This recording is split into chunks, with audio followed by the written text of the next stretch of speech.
Good evening, my good people.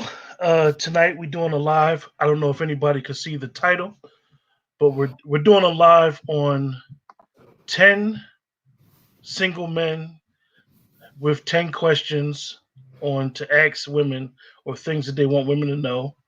Um, Me and Shakita are going to do the live together. Just a quick announcement for the Let's Talk After Dark. Um, this is an adult conversation. It's an adult group. So when we have those type of conversations, like Let's Talk After Dark, and there are sexual questions, please make sure that your comments are respectful and on topic.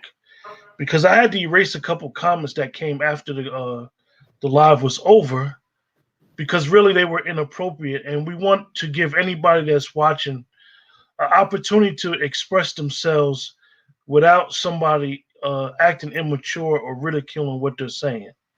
So just let's be mindful of that. So this this this group is going to be this topic is going to be based off of article that Shakita seen, and we decided that we were going to have this discussion. The article is in the group, but we're going to go over each question amongst us, and you guys. We would appreciate you guys to give you guys an opinion as well. This is basically a question from for women that men have asked. What's up, Keita? Hey. You safe? Everything good? Yes, I spent the evening washing and conditioning my hair. Right now, I have I cut an aloe plant open, and I rubbed the inside of the aloe plant all over my hair. So that's what's going on here. It might look a little Frederick Douglass C kind of, but it's just aloe right off the plant. I rubbed on my hair. I hope it does something, make it nice and I don't know, do something different. So we'll see. All right. Well, this is your subject. You decided this would be a good subject for us to have an open discussion about, which is a very interesting subject within ourselves, because we all know that the success and health of any relationship is communication, and a lot of times because of pride, ego, or some other factors, communication just tends to break down. Mm, The right. first question is Before we you can start, okay, I go just ahead, want to Keita. say this. You know, women, we have a lot of shit with us, right? Some of us have paid the cost to be the boss. Some of us are immature. You know, it could be a wide range of reasons why we give so much pushback, or, you know, men find that they have different issues with women. So I felt like in the midst of this conversation, hopefully I could, you know, when men come across women who when they come across women that they believe are like this, or they think of one of those numbers and be like, oh my gosh, she's a number 4, she's a number 6. Maybe I can help you better understand that, and then maybe you can have some dialogue with her. You know I've heard people, I've seen people miss out on great friendships and relationships because they come across these challenges, and the first thing they say is, oh, you know, she's bitter, or she's miserable, or she's too hard to handle, or you know, she thinks too much, or she talks too much, you know. So, you know, versus just being able to openly communicate about what they're experiencing at that very moment, instead of going home, digesting it, and then going over in your head over and over again what you believe is wrong with this person, versus just at that moment open up the table for dialogue and having a nice conversation with them. And then you might find that it could just be one point of view. It's not their entire point of view. You know, maybe you're misunderstanding something. And hopefully that's what, you know, you'll get out of this. I can only speak for myself and kind of give advice from my perspective. So, you know, please don't come to put my head on a chopping block. If you agree, great. If you don't, that's great too. So the topic was 10 single men share some thoughts that they wish women would take at face value. Go on, Mr. Clinton. We can truly love you and not want to marry you. Yeah. And you, I You had to put think my that's drink back down. possible? Absolutely. The problem comes when a woman wants that man to marry them because he loves her. It's like, you love me, why don't you marry me? And it falls along the lines of men not being honest. But this is just my opinion. I think men aren't being honest. I think that's something that they say to themselves. They find themselves having these uncomfortable conversations about marriage and when you gonna marry me, when we gonna do this, when we gonna do that. And he could be thinking to himself, I love you. I just simply don't want to marry you. You're not, it could be you're not the one I want to marry, or I don't want to get married at all. But who knows? Why doesn't he articulate that from the beginning when he sees that she is losing her shit or keeps having the same conversation over and over again? He's probably thinking, what doesn't she understand? Because she's trying to understand why you're still with her if she wants to be married and you don't, for whatever reason. You have to articulate what that reason is, whether you like it or not. Could it be like she could come from a background where the institution of marriage is sacred, and he could come from a background where the institution of marriage has been totally dysfunctional? The marriage just don't mean nothing. So he could love her, want to spend the rest of his life with her, take care of her, do all the things that quote unquote a married man would treat, how he would treat his wife. He just don't want to get married.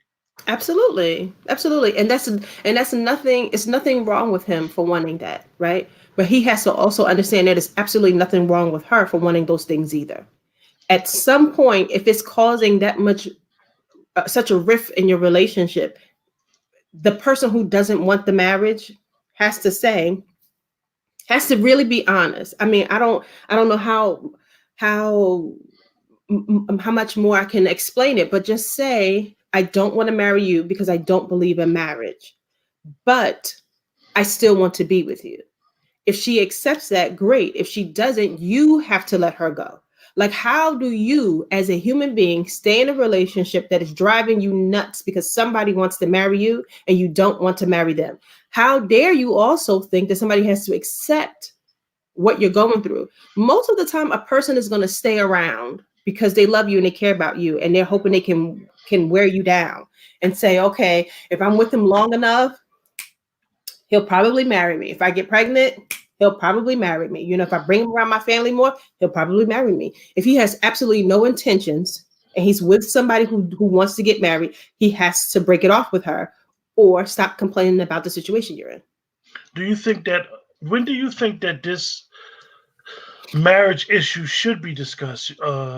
Is it a time limit? Maybe 2 years, 3 years? They started dating. They've been together. Let's say they're living together after a year. Maybe she got kids and can't have any more children, or whatever. However it works. When do you think that this marriage conversation needs to be discussed? I think it depends on the age. I think it depends on the maturity of the couple, and I think it depends, and also can depend on age, right?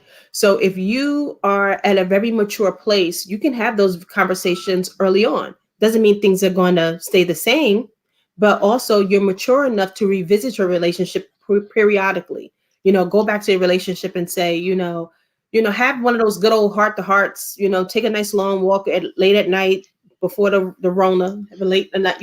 Walk in the city, get some ice cream, and just talk and revisit your relationship and ask those questions. Do you still want to? Do you still want to get married? Or have those little conversations here or there. What would you think about us living together? Talk and reevaluate your relationship. But I think you should have those conversations early on, right? So, because I was married and divorced and had children, when I went out on dates with somebody, it depended on where I was in my life. If I just wanted to date, I just dated. I didn't ask any of those questions. We went out a bunch of times. We dated a couple of times a year. I might swing back around and spend time with somebody else and just hang out because they're fun.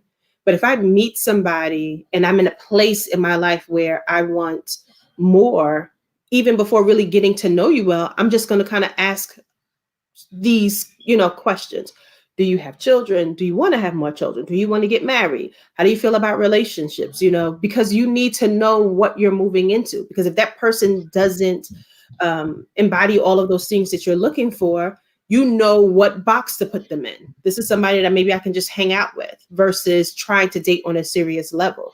So I think it all depends on how mature you are. I think younger people need to spend more time just getting to know each other. You know, don't even ask those questions. You're too young. Just have fun, have a good time, right?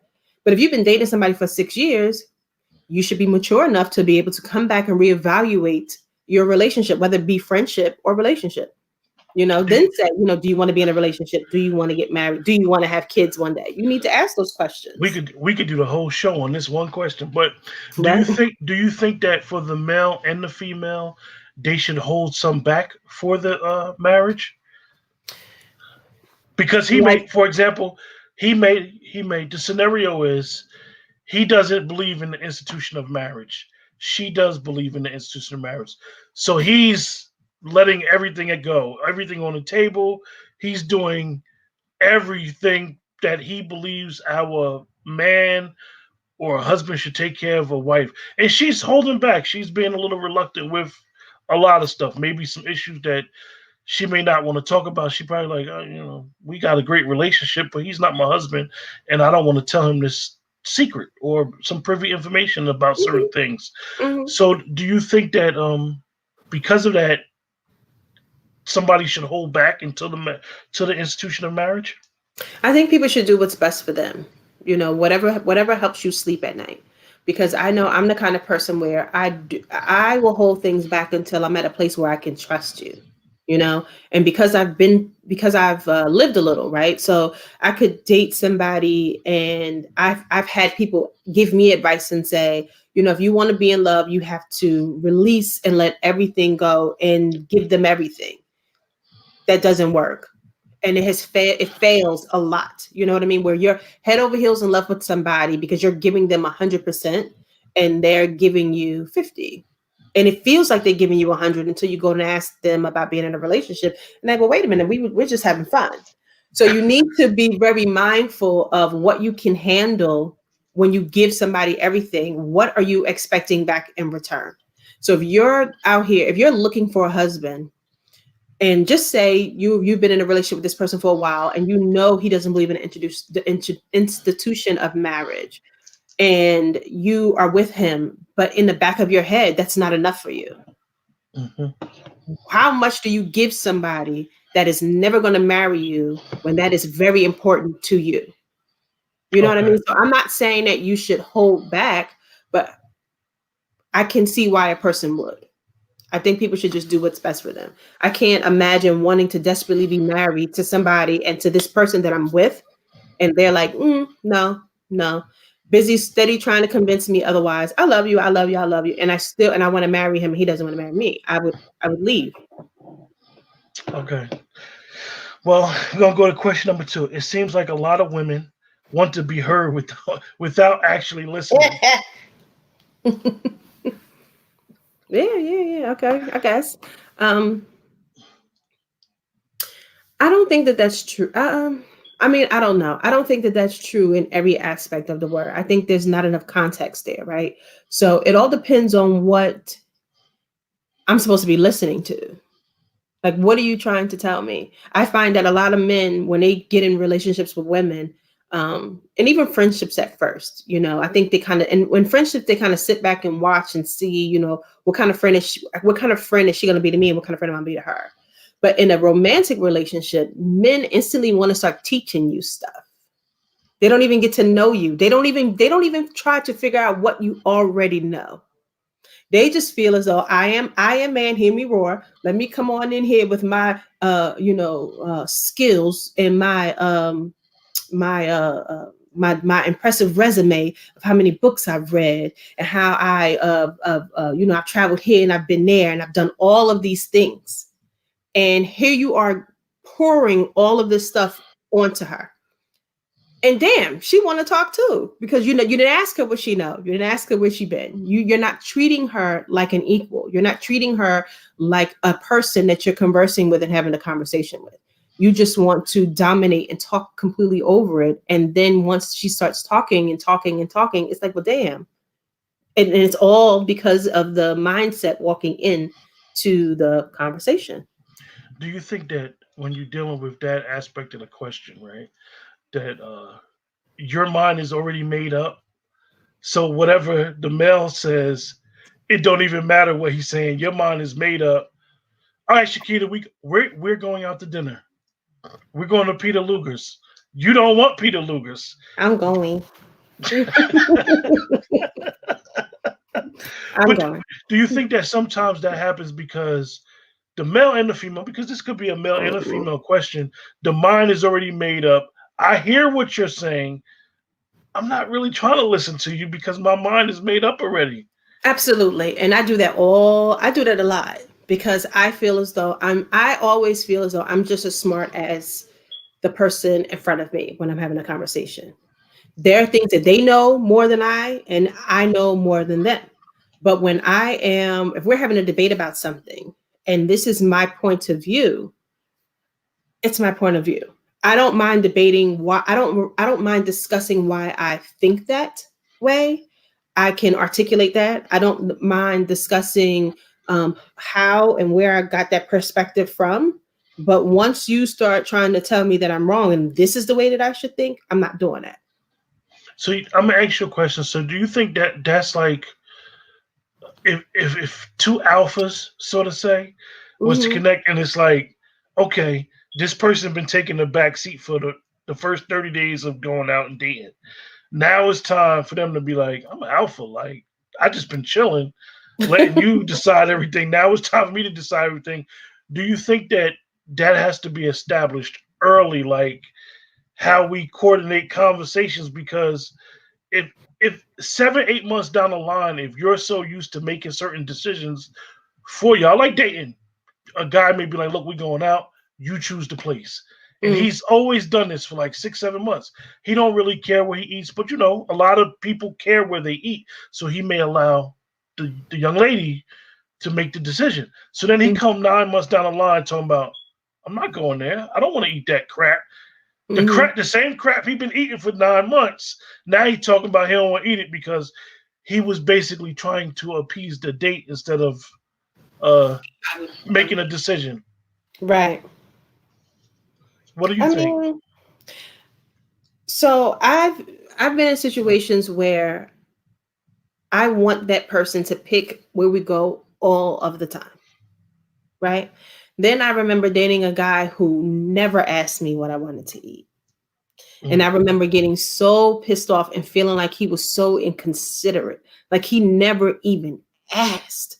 Like he would be like, so Thursday night we're gonna go out to eat, just meet me here. Or Saturday, we're gonna go out to eat, I'm gonna pick you up. And I would be like, I don't want to eat that. Why he not asking me what I want to eat? He never wants to ask me what I want to eat. If we went to the movies, he would be like, let's go to the movies. I want to see such and such. He never asked me what movie I wanted to see. Oh my God. And all I kept thinking, and he was so in love, talking about he wanted to marry me, be with me, move together. And all I kept thinking was, I cannot imagine every time he made a move, it was always what he wanted to do, everywhere he wanted to go. Like, I'm allergic to tomatoes. Why are you talking about go? First of all, I hate Maggiano's. I think the food's, I don't like it. And then I'm allergic to tomatoes. Why are we going there again? Did you? Like, I'm why gonna would ask you a you question. want to go there? Did you let him know beforehand you was allergic to tomatoes? Yes, I don't know how many times I had to say that. Stupid self. Oh, but All I right, mean, we gonna go into the third question, which is pretty long. Sometimes I wonder if women really want to hear where we are coming from, or if they only want us to agree with their thoughts. It's like some aren't even open to a different perspective. To them, mhm, it is if it's not where they are coming from, it's wrong, and that is arrogant as hell. Not to mm, mention exhausting. The greatest love I ever had was with a woman who listened. She let me complete my sentences and asked for clarity before responding. I know now that is really important in my future wife. Women who don't listen come across as being really controlling and defensive, and that is really unattractive. Hell, Mm. I'm happy to be given the opportunity the opportunity to even say that. Well, I mean, I've heard men say that all the time, right? But if that was the greatest love you ever had, where should go? Okay, where should go? Where should go? Where's your greatest love? Go back and be with her. But but seriously, I have. I think I find that men want you to talk to them softly. I think that men have this misconception that women are just so soft and pink that we need to talk about a two or three, listen all the time, let them teach us so much and pour so much into us, and we just absorb it and stare across the room and stare across the table and just smile and be like, oh my God, he's so smart. I think those days are gone when we are just as educated as you. We run our own households, and we have no, most of us have already raised our children, right? So a lot of times I think they find that they're having this heated debate, and they're like, well, damn, I can't get a word in. When you have heated debates with your homeboys, do they stop and pause and let you talk and let you finish your sentence? When you talk to your homeboys, when you're talking about basketball, football, the soccer game, politics, and y'all fussing, arguing back and forth, patting each other on the chest. Nah, man, listen, listen, listen. When that conversation is like that, you go home, y'all still hang out, you chill, y'all still friends. But when you have one of them good old fashioned heated debates with a woman or your woman, it's like, oh my God, you don't respect me. You don't let me talk. Let me talk. You're not understanding me. And it's like, well, damn, nigga, we ain't even talking about us. We're not having a conversation about our relationship. We're debating, we're talking, And if you find yourself in a situation where the person you are involved with isn't allowing you to finish sentences or talk, I don't think that in that conversation is the time to bring that up. Maybe you need to do a little, spend some time together and just say, hey, bring up something. Let's talk about, I want to ask you a question about something. How are we talking right here? And just say, my man, his girlfriend, she'll never let him talk or get a word in. Just kind of like lay it out a little bit and see what she say, and try to get some advice from her and hear what she says, and then flip it on and say, well, sometimes when I'm talking to you, I feel like you're not allowing me to finish sentences, and that's really, really important to me. And then she can come back and say, well, what's the context? Because I'm told that a lot too. Like when I'm having a heated debate with a significant other, I'm told, well, you don't let me finish sentences. Sir, there is no rules to this. This is war. We talking about politics, we talking about religion, we talking about heavy stuff here. And I'm not gonna let you finish the sentence. You can't keep up with me in a debate. And I understand that. But if we're having a debate, that's not what I'm doing. You're gonna wait until I finish talking. I can't help it. I'm sorry. I'm not. It all depends on what it is. But if we're talking about us, which we don't argue about us. We don't talk about us. Like us is fine.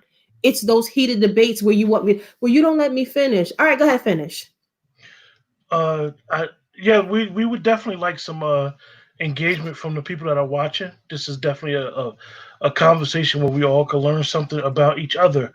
Do you think that when a male, like if a male is going back and forth with you and he figures you out, now he just shuts down. Soon as the engagement starts, he don't say nothing. What does women prefer? The male that will engage with them or the male that just will shut down and won't say nothing? We want somebody that's going to engage. We want somebody who's going to engage intelligently. You know what I mean? Without taking the conversation personally. Just talk and have a conversation. It's funny how, I remember it was a time when men said, I want to marry my best friend. I want to marry, like this man in this article, the love of my life. Let me finish sentences. Well, women are not docile creatures. You understand what I'm saying? Like whatever you thought women were, or whatever your mother was, sometimes you got to throw that out of the window. With all of the women in the world, how do you expect every woman you come across to allow you to dominate every conversation and let you, you know what I mean? Like, and now if we're talking about being respectful, like if somebody's talking, I cut people off sometimes when they talk. and they cut me off. I don't take it so personal that I have to sit back and say, and even my significant other cuts me off when I'm talking. I let him know, let me finish talking. I'm talking, let me finish. He'd be like, all right, fine. He does the same to me. If he's saying something and I go to cut him off, let me finish. I'm talking. I'd be like, okay, fine. I wish the hell he would write a whole goddamn article and act as if women are so troubled and that the worst thing that could be on the list is I don't get to finish a sentence. Go sit your monkey ass down. We're having we're having a debate. A girl here said, it seems like men don't like to hear what we need to say if it doesn't concern them. And they don't. They don't sometimes. But I believe that a lot of not to give nobody an excuse for not engaging with their significant other, but I think that sometimes that people, if you don't think the issue is important enough, you'll totally disengage. You'll be like, yeah, I hear you. I'm just not there right now, and you'll actually be ignoring them, and they can feel it, but you don't really intentionally do it. I don't think. I think most people just are not beat for that particular issue to be an issue. right. It could just be a defense mechanism, like whatever. Yeah. Whatever. Okay, I guess. Like this, but I won't see, and I won't tolerate that from somebody that I'm in a relationship with. If I'm talking about something that is really important to me and you are completely shutting down, like, yeah, whatever, you gotta go. I'm not even the kind of person that like, and I would have to had to seen that early on. And now I'm at a place where I would be like, are you dismissing me? I ask real questions. And I think men tend to stay away from that because they're afraid of real conflict. They just want you to just abide by whatever they want you to because it's easier for them. I don't think men are as vocal as women. I don't think that they, stand their ground in conversations like women do. And I think they're just so used to us. They want us to be these meek, docile creatures where they can say whatever they want. We don't say anything back. And I think once they remove that from their heads, that they're talking to somebody who is just as intelligent as them, they'll be able to engage a little bit better. Because if you're in a situation where somebody is not allowing you to finish sentences, tell them. You know what I mean? Now, if you're having a real conversation about your relationship and you completely shut down and don't want to discuss it, well, when did you find that out, ma'am or sir? Because that's not somebody you should be in a relationship with. And if I asked you a question about our relationship and you refuse to engage, you got to go. But let me ask you, because your statement is very important. When you say something is important to you, if your significant other don't know how important this issue is to you, he may not understand. Now he may want to cater to your needs. He may want to be there for you. He may want to communicate with you, but it could be an issue that he may not even realize is significant. Like for example, looking back, hindsight's always 20/20. You shouldn't have been going to no daggone restaurant with a bunch of tomatoes. That's important to your health. You could, if they had no EpiPen, you could have been out of here. So, so if he understood how important that was to you, say if he didn't understand how important that issue was to you, which, like you said, you told him. Didn't it come to a point where you was like, I'm not going there, and if you continuously taking me there, this is not going to go anywhere. Well, I've been there where I was seeing somebody for a few months and something came up that was important to me and he said it wasn't important to him and he's not into that and he didn't care. And when that day came up, he proved that it wasn't important to him. He didn't care. And that was the last time I talked to him. Ooh. That's just how it goes. Because if you're doing that early on, you got to go. Not when I told you and we had a real conversation around it. Like, it wasn't like I just ghosted him. Like, we had a real conversation around it and you did that. I think and I also believe that men sometimes what's important to women sometimes isn't important to them or their woman. So you have to kind of express that. But I don't know what you do when you get to a place where you're expressing yourself and telling somebody how important something is to you, and they keep telling you, well, it's not important to me, and I'm not going to make it important to me. I don't know what other people do, but I couldn't be with nobody like that. Because even like I need somebody that if I'm telling you something that's important to me, you have to take it seriously. And you don't have to digest it and go to bed and have nightmares over it. But set some time aside for me to discuss that and try to make that important. That's all. I mean, it's just common courtesy. Oh, I sent it. I sent the link. I sent the link to Shakita. Okay, good. We're gonna go to number three. We, I don't, I don't know if women realize how badly they speak on men a lot, and how unappalling that is. Um, I've been told that I man bash, and this will be when I'm having a conversation and we're debating about men and women. Like I'm not just waking up calling this person on the phone and saying I hate men, I hate men, I hate men. We're debating men and women. In that conversation, that's the context. We're talking about that. Now, if you want to talk about how good men are, how good women are, we can have a separate conversation about that. But if we're debating about different behaviors and I'm telling you the things that I don't like about men and you're telling me things you don't like about women, how come at the end of the conversation I'm a man basher, but you're not a woman basher? Why aren't we just having intelligent dialogue and conversation? I hate that. But when you have women who have been hurt or they are dealing with internal sadness from the way that their relationships have gone and the way that men have treated them, sometimes we other women, we do talk to those women and we tell them like, every man isn't like that. They're good. We have another co-host joining in. I'll wait. Hey! What's poppin'? Do you know the title of the show, Miss Queen of Sheba? No, but the queen will be informed. What's popping? What are we talking about this evening? Shakita sent me an article earlier during the week and said that we were going to discuss it. It's basically 10 single men had 10 questions that they wanted women to know. Okay, they want us to know their questions. Yeah, they want to express how they feel. Okay, and we are on question 3. Hit it. Question 3. Shakita just gave her answer to question 3, and I'm going to read question 3 to you, Queen Sheba. I don't know if women realize how badly they speak on men a lot and how unappalling that is.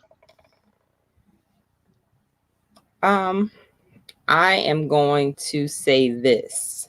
I don't think men realize how badly they speak about that. And I'm going to specifically about women of color because that's who I am. I think across the board, we have a tendency to speak very negatively about one another.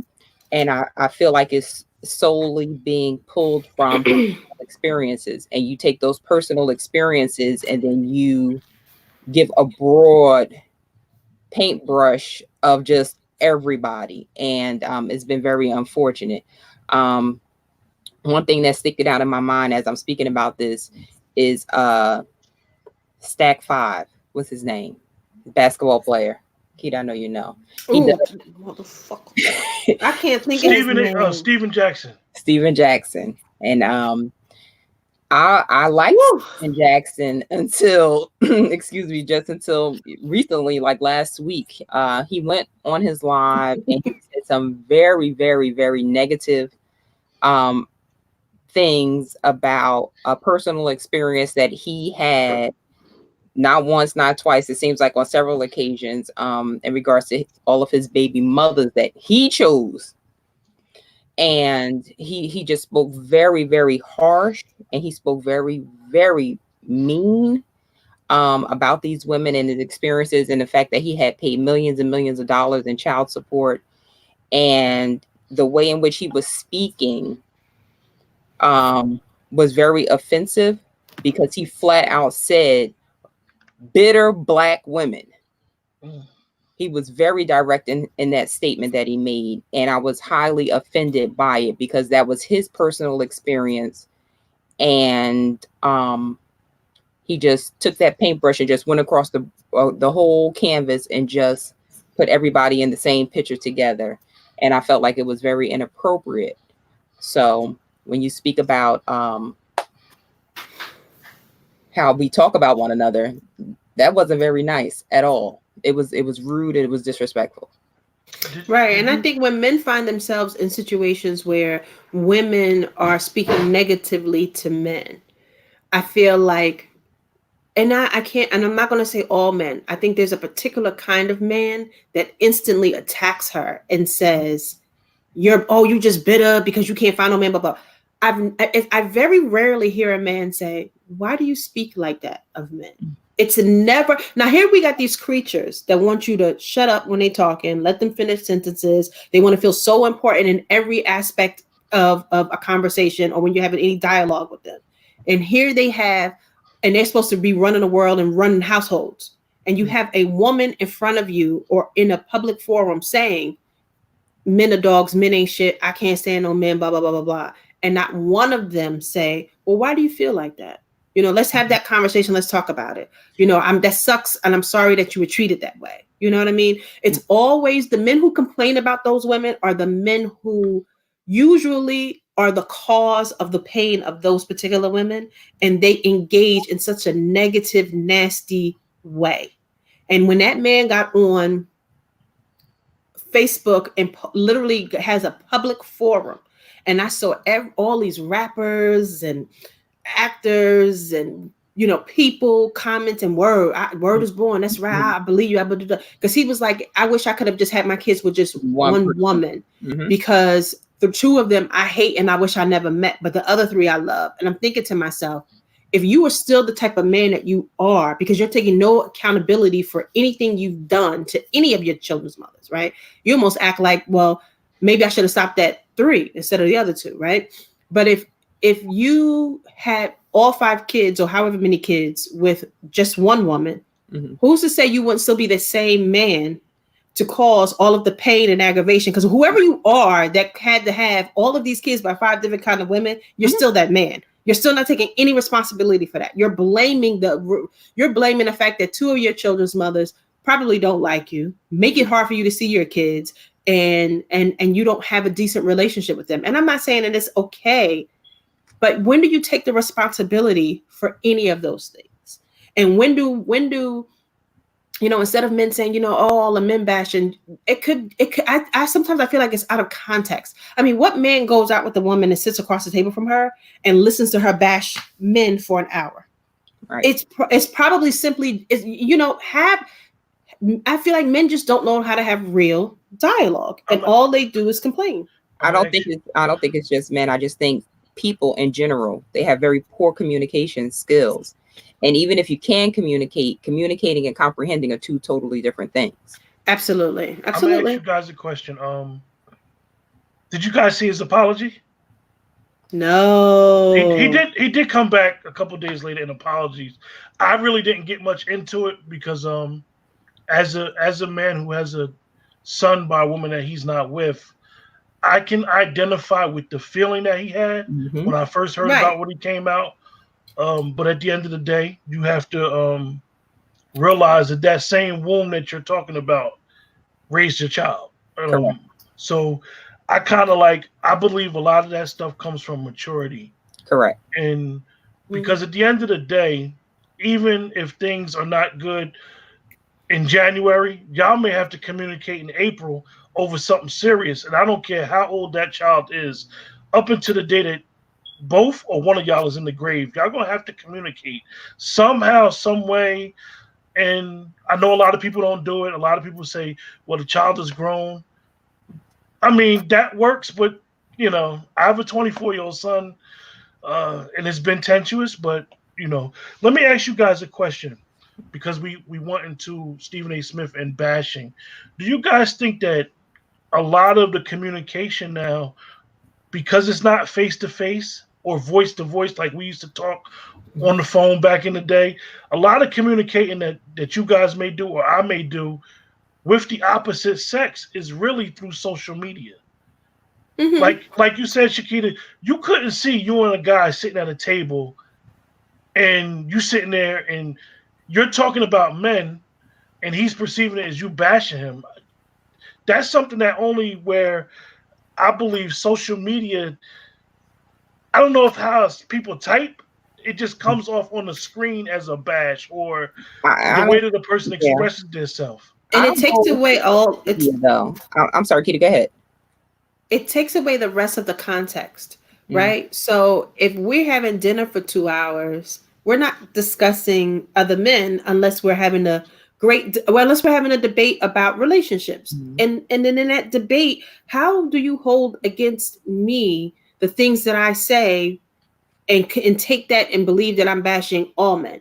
I feel like when you have social media, because I've had people say that to me, like, "Oh, you always bashing men." First of all, if the context of the status is about relationships, and I'm speaking from, and we're all say discussing a particular part, or we're talking about this, how do you take all of that and tell me that I'm man bash? You don't even know me, and you've come up with this whole concept of, oh, she's a man hater or she man bashes.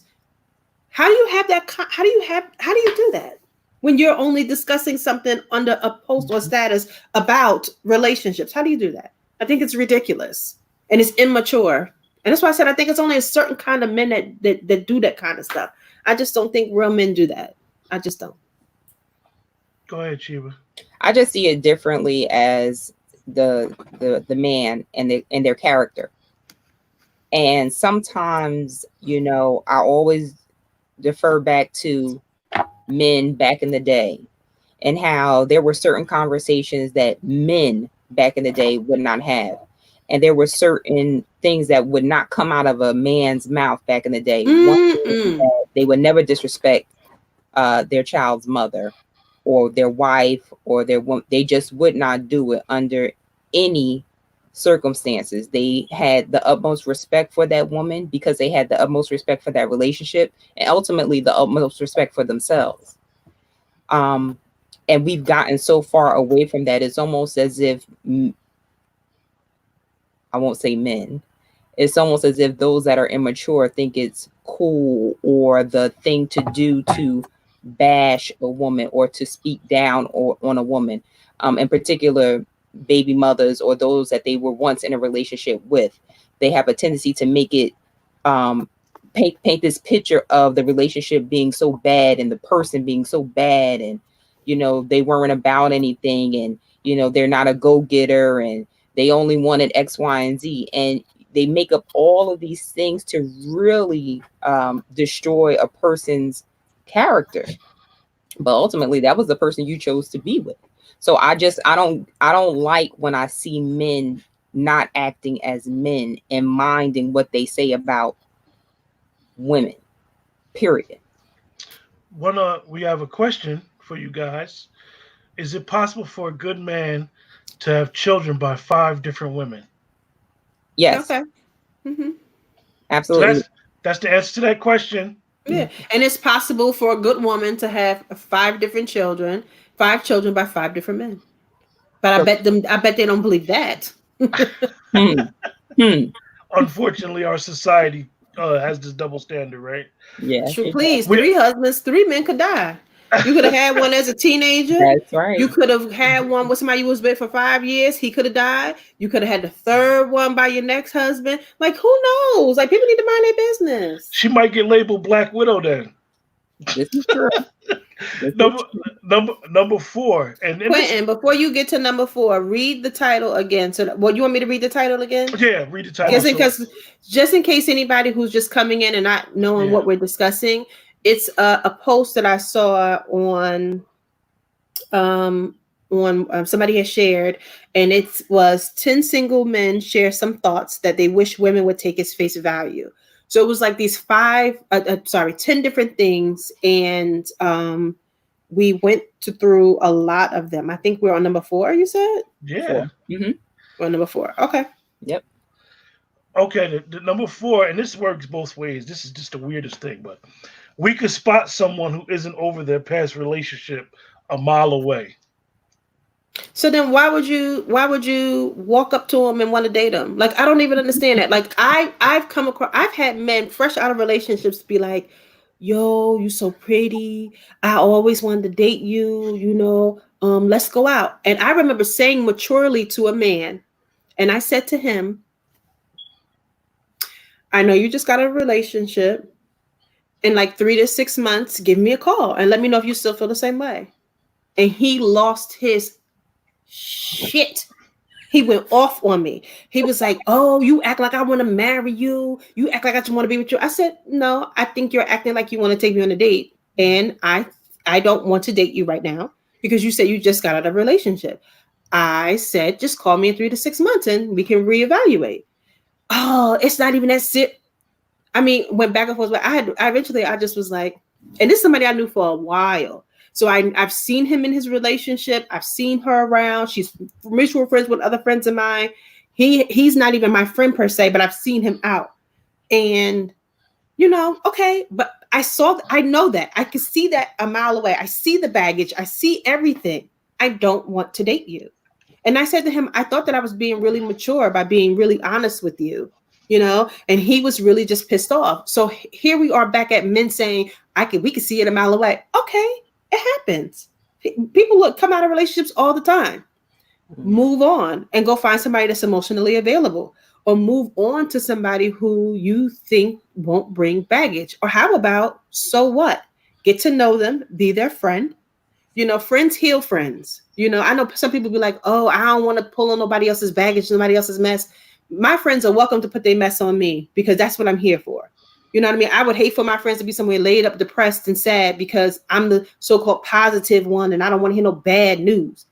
If you want to be a friend, get to know them, spend time with them. Maybe they don't have the baggage, or maybe your advice, because you're a man and from a male's perspective, you can help them get over what they're going through. If you're not interested, that's fine too. Move on. You don't have to date somebody that's out of a relationship. So all this 1 through 10 been getting on my nerves. Sheba, you have anything with that? Well, I look at things just a little bit differently, and it's one of my characteristics that drives Shakita crazy.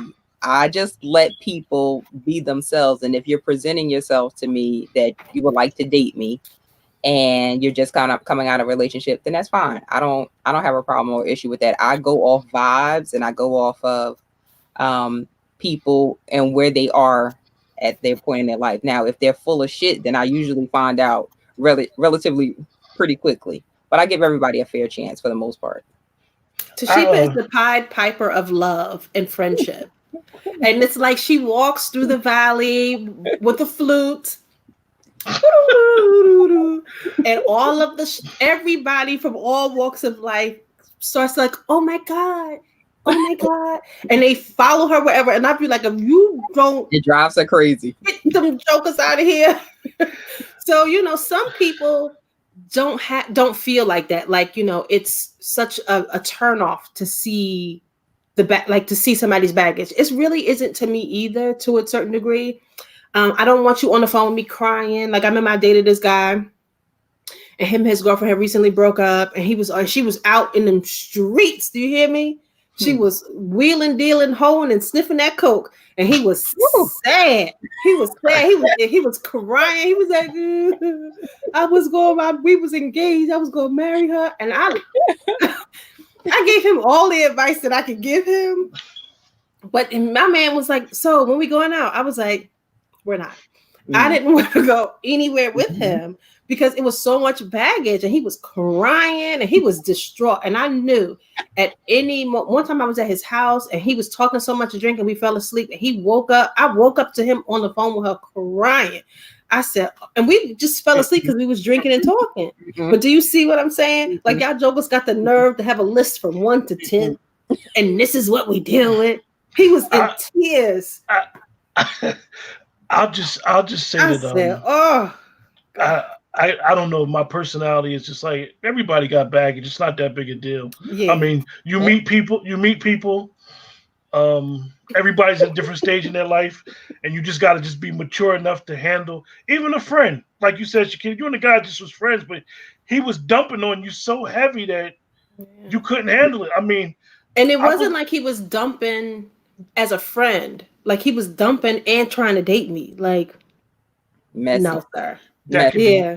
be rough. Dad, we only have 5. Oh my goodness.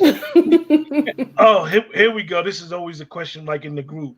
We could separate love and great sex very easily, just like women. We want both. Oh well, you then get both. Let me get high five. Then go get both. What the? I think women assume that men just want to have sex all the time, right? And they don't want to be in love, and they don't want to find love. And men feel like women always want to be in a relationship all the time. That clash is like the devil. Like, if everybody just be honest, and I believe women are honest from when women just want sex, we're honest. When men just want sex, they're not. But when women want a relationship, they're not honest, and vice versa. I think if everybody just. Let me ask you guys a question. I think because this has been in the group a couple of times. This same topic has been on the page. Mm-hmm. Do you guys think that the reason why, like you guys both explained, it's a communication breakdown? One person wants a relationship, one person just wants sex. It starts out as just sex. Somebody catch feelings, no matter who it is, a male or the female, and it's just the lines get crossed. And that, from what I understand and experience and listen to other people, that works both ways. It's not really a man or a woman thing.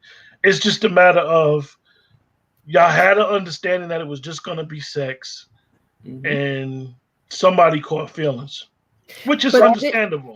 It's that, but I also think it's a lot to do with intentions. And sometimes, guys will say whatever it is that they think that you want to hear to get you to do whatever it is that they want for you to do. Mm-hmm. And when your intentions are falsified from the jump, then it's going to cause problems and issues. Period. It's undeniable. But if everybody's intentions are upfront about what they want, what they don't want, what they're looking for, what they're not looking for, and if everybody just stays on that same page, then it shouldn't be any problems or issues. The problems and the issues come when the initial representative that you presented yourself to be turns out to be fugazi. Right.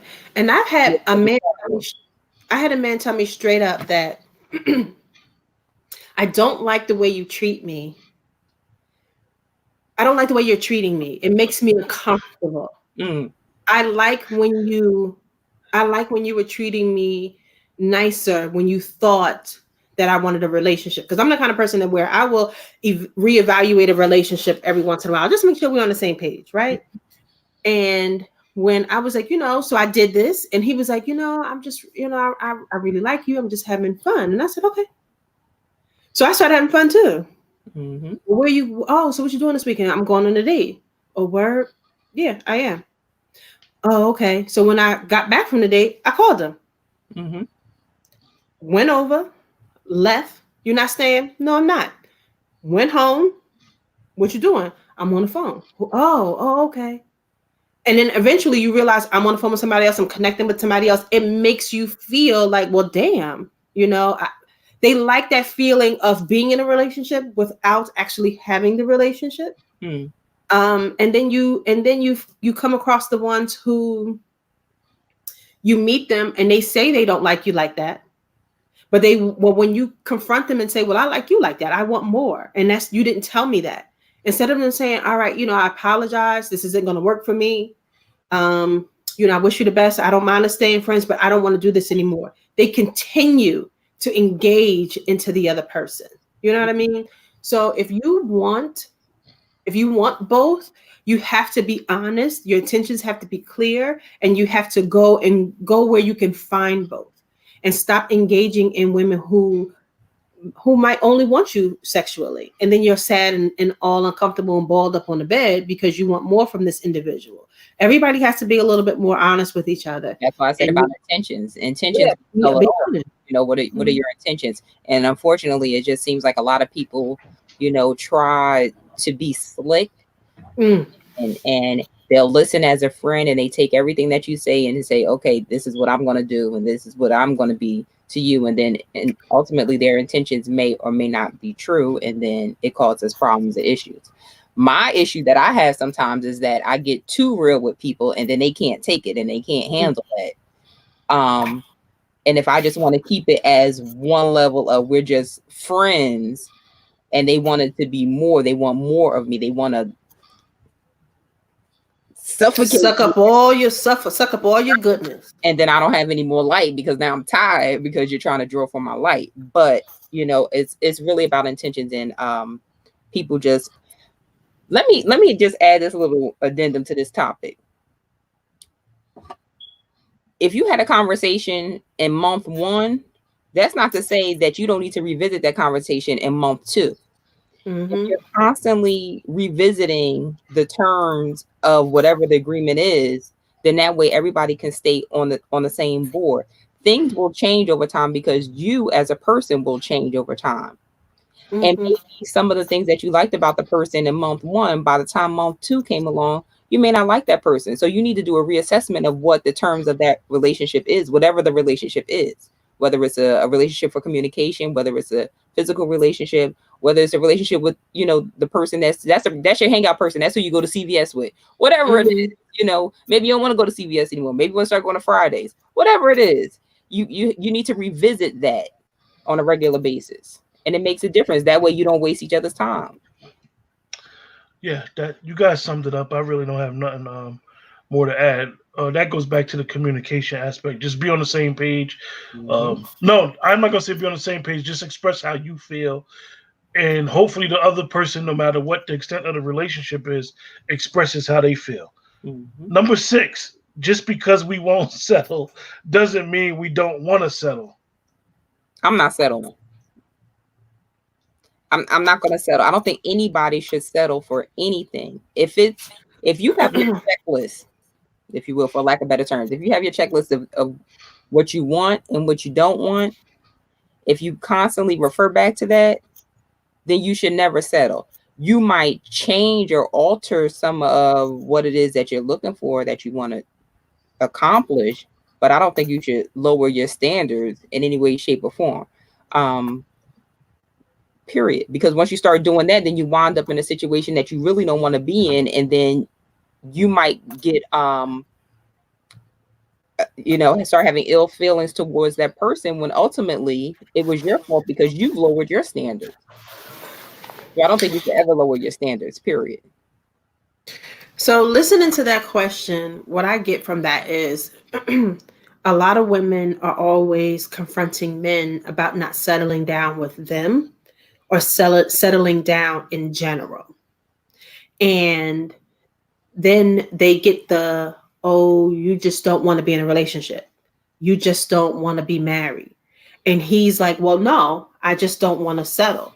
I think it's either but this is what I always have a hard time understanding about men. And this is the part of them that I think is dumb. Why would you be engaging in someone that you don't want to settle with? Why aren't you just dating her? Why aren't you being honest and saying, we're just dating? You're not, I want to get married, but I'm not at a place where I think I want to marry you. I don't want to marry you. I like you as a friend. I don't, you know what I mean? Like, I'm just dating right now. And the crazy part is those same men will turn around, and when they see a single woman, I've been seeing this meme floating around for like a year. And it's like, y'all remember, y'all date who y'all want, but we marry who we want, or something stupid like that. And I'm thinking to myself, you know how many women turn down marriage proposals and don't want to marry these men and would rather, like you have to think about how women feel the state of man is when we would rather be single and turn down a marriage proposal, or be single and not be in somebody's girlfriend. Like, are you kidding me? Nobody wants to settle with anybody. You understand what I'm saying? Like, you got to be absolutely crazy to think. And if you find yourself in a situation where the woman you're with is badgering you about marriage or anything of that nature, it sucks to be you. Like, I don't understand how so many men are in these situations. And then when you see a single woman, you make fun of her for being single. Oh, you single because you can't find no man. No, I'm single because what the shit you deal with, I'm not going to deal with. Good luck. Do you think that men settle more than women? Absolutely. How many times Absolutely. have you heard a man say, Absolutely. "Oh, Absolutely. I'm I only married her because"? gonna ask you guys. Woo! These I'm gonna ask bitches you guys a don't. question. Woo! I'm gonna ask Lord, these miserable men. I'm gonna ask you guys a question because I know that both of y'all are business owners. If you have a guy who comes into your life, he's got a lot going on, but he's willing to sacrifice what he has going on to back you up and support you with what you're doing. Because I'm saying this to both of y'all because both of you guys are business owners. How would you feel about that type of man? My number is 732. Hey! All 4 right now. 6 Don't have me here shouting. I be the ran laps around this house. Remember, Sheba, we online. I know we're on live. Woo! I be inside and running laps around this house. 6635. It's funny that you posed Hallelujah. that question. Because when I was opening my business, I was livid with men who were a part of my life, had been in my life for however amount of time they were in my life. I was livid with them because I was extremely disappointed. Again, going back to what I was talking about earlier, and the fact that I'm just at the point where I feel like men should be like men of back in the day, in which you say, "Oh, my lady, she got her shop down there. I need to go down there and get the floor laid down." Okay. Or let me come down to the shop. Give her a couple dollars. I Mhm. need to get a couple things, get some supplies, do her inventory. Just trying to show that, one, they believe in you. 2, they support you. 3, they love you or care for you enough to invest in whatever it is that you're doing. And so, me personally, when I was opening up my salon, I got to the point where after I had my soft opening, any guy that was in my phone, I deleted everybody completely and totally because I was disappointed. No one said, "Sheba, here go a gift card to Walmart, here go a gift card to Target. Here go a credit at the Best Buy. Go get yourself some TVs for your salon, or here's my connect if you need to, have your windows clean, or do you need a general contractor? I heard you need an architect to get your pedicure chairs put in. Do you?" Nothing. And to be mindful of anyone who's watching, or any man who's like, who would do that? We're not talking about men who ain't got shit. Right. So don't ask. So we talking about the kind that can leave the credit card number at Best Buy, the ones who know contractors because they build entire apartment buildings, and so we talking about real shit, and they fell short. Go ahead. So let me ask you guys something. So this is it's baffling to me because we'll get into it one day. But do you think that most men, as Sheba says, the reason why they're not like back in the day men is that they don't know how, or No. because it's not about education? No. Because most of the older gentlemen didn't have much education. They were just great providers. Right. They took care of the women in their family, whether it was their wife, their daughters, their nieces. All the women got taken care of. My grandfather loves to say, "These are my women." When he was up and able to talk like that, he'd say, "These are my women," and he meant every word of it. So, what do y'all think the problem is? Before we go to the next question, I think it's selfish. A lot of selfishness. I think it's a lot of, again, the word intentions, and people's intentions with you, and their intentions with you sometimes they're just not true. And it's unfortunate. Like I said, I have friends who have been in my life for a very, very, very long time, and I literally had to cut them off completely just because if I am a single Black woman And I am defying the odds by, I'm not opening a beauty shop. I'm not opening, a boutique. I'm an African American woman opening a nail salon. So I'm going against every Asian from here to kingdom come. Support me. Believe in me a little bit. I'm not saying you have to jump out the window and get a loan for me. I'm not saying you have to liquidate assets. I'm not saying you need to take a mortgage out on your property. But can a sister get a TV? Child, TVs be $2.99. I don't want to go to Peter Luger's. Buy me a TV for my shop. I mean, respectfully, before we go to question 7, for the men that are watching this and are watching this in the future, from these 2 young ladies' responses, they're not feeling protected. Women are not feeling protected and taken care of no, not at all. by us men. And as men, maybe we need to reassure ourselves and step up. Do we need to quote Brother Malcolm? Child. About I've had men, the most unprotected women in the world. I've had men do the bare minimum for me, and then have the audacity to need me to serenade him with all of this gratitude. They want to know what I'm thinking, how I'm feeling. How did it make you feel? Nigga, it made me feel regular. Because if my father was here, he would have just done it and took care of it. If my brother was here, he would have done it and took care of it.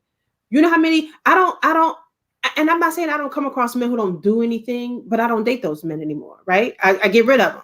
You know how many men I've had say, oh, I know springtime rolling in, you had that heat kicking for the kids. Here's a few, here a little something for that PSE&G. Why? Not because he's trying to get in my pants, but because he understands what I'm doing here in my house. I take care of my house by myself. I have 2 kids in college. Here, let me help you. You can take me on a date and spend a whole bunch of money, or you can offer and do something that's kind, offer a kind gesture. You understand what I'm saying? I mean, literally the smallest little thing. Oh, you think I'm some sucker? You think I'm going? No, thank you. And let me then to ask you something, to ask you for something so small, I'm asking you because why can't I ask you? And if I can't ask you, you got to go. And if me asking you for something makes you feel used, you got to go. Well, my thing is this also. No one is ever obligated to do a damn thing for you. No one is obligated to that. I understand that and I get that. But if you, for 15, 20, 25 years said you're my friend, and we are friends, and I'm doing something monumental to build a legacy for my children, show up. Right. We're always talking about the Black community, building each other, doing this and doing that. Men will go and support their homeboy sweatshirt, t-shirt business. How many sweatshirt, t-shirt businesses do you have? Men will go to the club, drop bottles, drop bands, etc. For VIP, because your friend is a promoter. Your friend don't even own the club. They will buy lace fronts. They will give the girl $200 to go to the Asian salon to get their nails done. That's what I'm saying. Damn, so $200 to get nails done? Yes. Yeah. When you start getting crystals and stuff, you at least you start at 100. You want that Cardi B bling out? What? Like good nails, you start at 100. Listen, statement number 7, because I don't really want to say these as questions. This is statements. He said, if we tell you where we stand and you stay, how is that leading you on? If they tell you where we stand and you stay, how is that leading you on? That's not leading you on. That statement is contradictory. Yeah, I think that goes back to what we discussed earlier, right? That's like the same question with the situation changes depending on the relationship and how much time go by. Like maybe every 3 weeks, maybe every month, like Sheba said, maybe every 2 months. It needs to constantly be a conversation about what are we doing here. Right. But you know what I think that is? I think that's like some pimp shit. And I say that all the time. That's like some real hardcore pimp shit where you can look a grown fucking woman in the face and be like, I don't want to be with you. I don't want nothing from you. I told you I don't want to be with you. and you call her to manipulate her to be back into your space. You're manipulating them, and this is where I hate when I feel like men be lying when they say stuff like this. The majority of the time, there's some type of manipulation going on to keep her in your space because you like the way that she's treating you. You like the things that you're getting from her. You're taking advantage of her. And then you have the audacity to open up your mouth and say, well, how am I leading you on if I told you what I wanted? These are the same men who don't support you when you're in business. These are the same men who want you to shut up so they can finish their little sentences talking about absolutely nothing. Like, nobody is dealing with this. And then when they come across women like me or Toshiba, then there's, oh, you're too strong. It's too much. Good. Get your little ugly ass out of here because ain't nobody dealing with that. So I don't know. I don't even know how to answer that question. I mean, it's stupid. If I told you how I felt, if I told you where I stand, how am I leading you on? What the fuck is this? What is reverse psychology?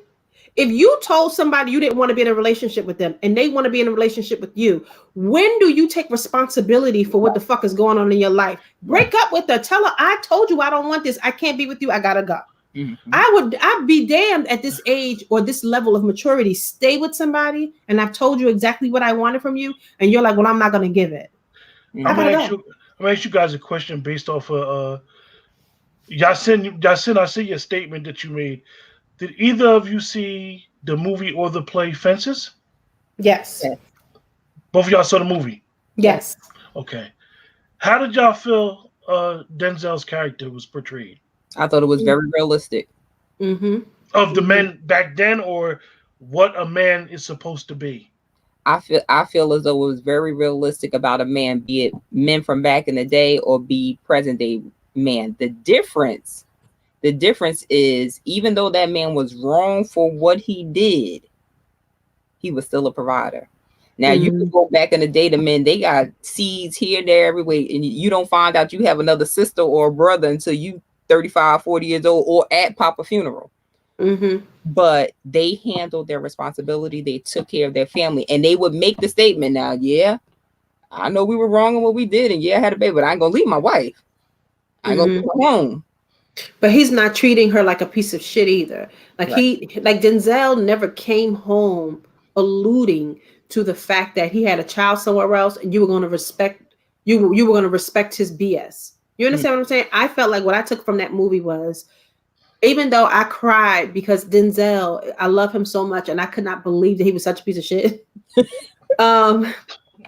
What I took away from the movie was, I still created an environment in a life here in my house. And I tried the best I could to keep my wife happy. You know what I mean? And whatever I needed outside of my house had absolutely nothing to do with my wife. I felt like I saw a man take responsibility for his cheating. I don't think there was anything that she particularly did not do for him and that caused him to cheat. I think he cheated because he could and it was available and he had the freedom to do so because she was a stay-at-home mom. You understand? Nowadays, men want to blame you for everything that they do. It's your fault that you cheated on me, and I had to go out here and get something somewhere else from another woman. You understand what I'm saying? He didn't go to this woman because she cooked better food or, you know, she had sex with him more. None of those things. Mm-hmm. He just had the freedom and the opportunity, and he took it, and somebody happened to get pregnant. And like she said, he came home and he provided. Yes. I think that was, you know, I think that, and not to say that providing is okay, but I see too many men in situations like that, and the women are arguing, bickering, fighting, don't get along, and these very same men don't take any responsibility for that. You know, it's almost like that basketball player. You have all of these children by all of these different women. When do you take any responsibility for the fact that these either are not good people, or they're not getting along, or they don't get along with you? You know, and I think of my grandfather in particular. About that guy again, just for a quick second. He prefaced with the fact that he takes full responsibility for what he did. He prefaced with that. As soon as he got online, that's what he led with that. But to turn around and blame somebody else, that's not taking any responsibility. I'm not going to kick the mother's back in, but I will say this. What he was promoting that he had and what he was showing that he had to get what he wanted, now you got to pay for it. Mhm. He's paying for it. So Yeah. he put it out there that he's this person and he has this and that and the third, and probably used all of that to lure these women in because that's what they were after. Clearly. Yeah. I pay millions of dollars in child support. And now Number, you're on the child support. number Right.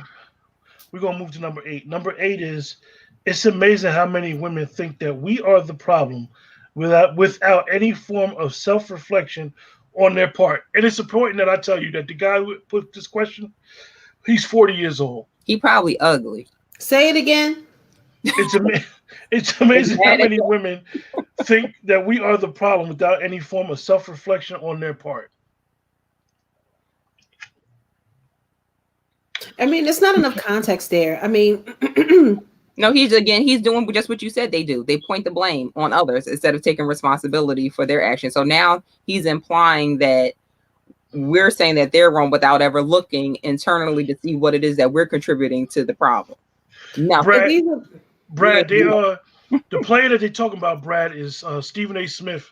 Not Stephen A. Smith. wait a minute, Jackson. Brad said it? Brad said it? Yeah, he didn't know which basketball player we're talking about. No. Brad said No, that no, no. question? No. But Brad, the statement was what Steven Jackson has said about his baby mother's on Instagram Live a couple days ago, and then he came back and apologized. But it was, if you look at it, it was really like, it was messy.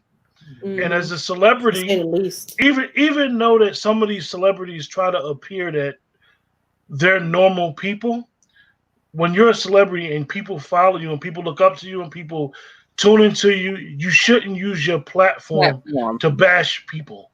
Right. Because it has effects that an apology actually can't change it. Because once it's out there, it's out there. That's right.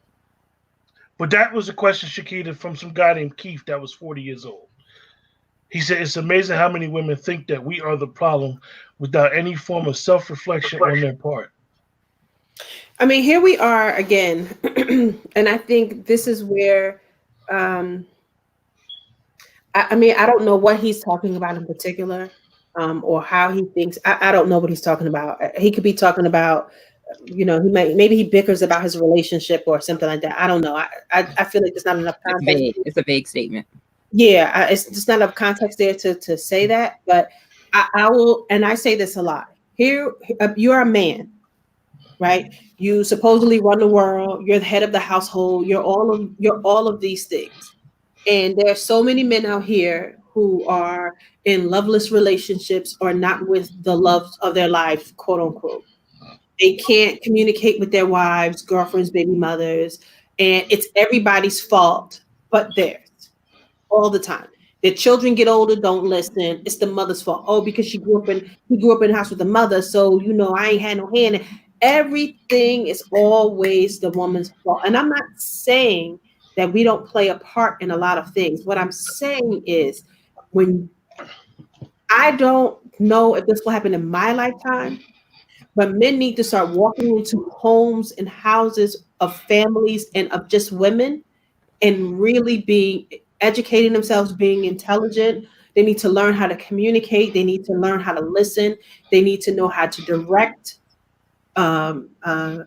steer, make things move, make things happen, provide.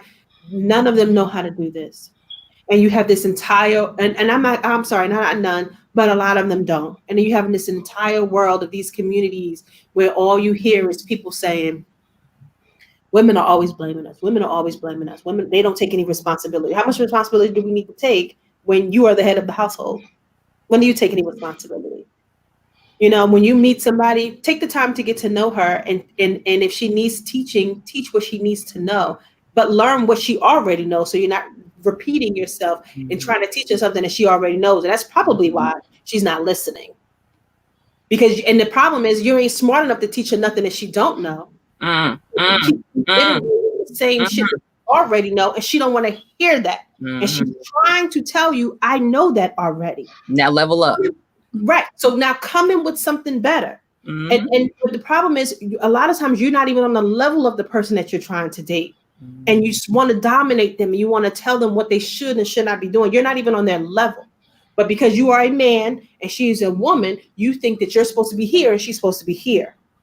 a lot of times you're just mentally not on her level. It doesn't mean that she's talking down to you. It doesn't mean that she's not treating you like a quote unquote man. She's treating you like a person. And if you're not on her level, you're just not on her level. You got to eat that shit though. And you got to find your place and find your way in an environment where somebody is smarter than you, or in an environment where you are not teaching somebody something.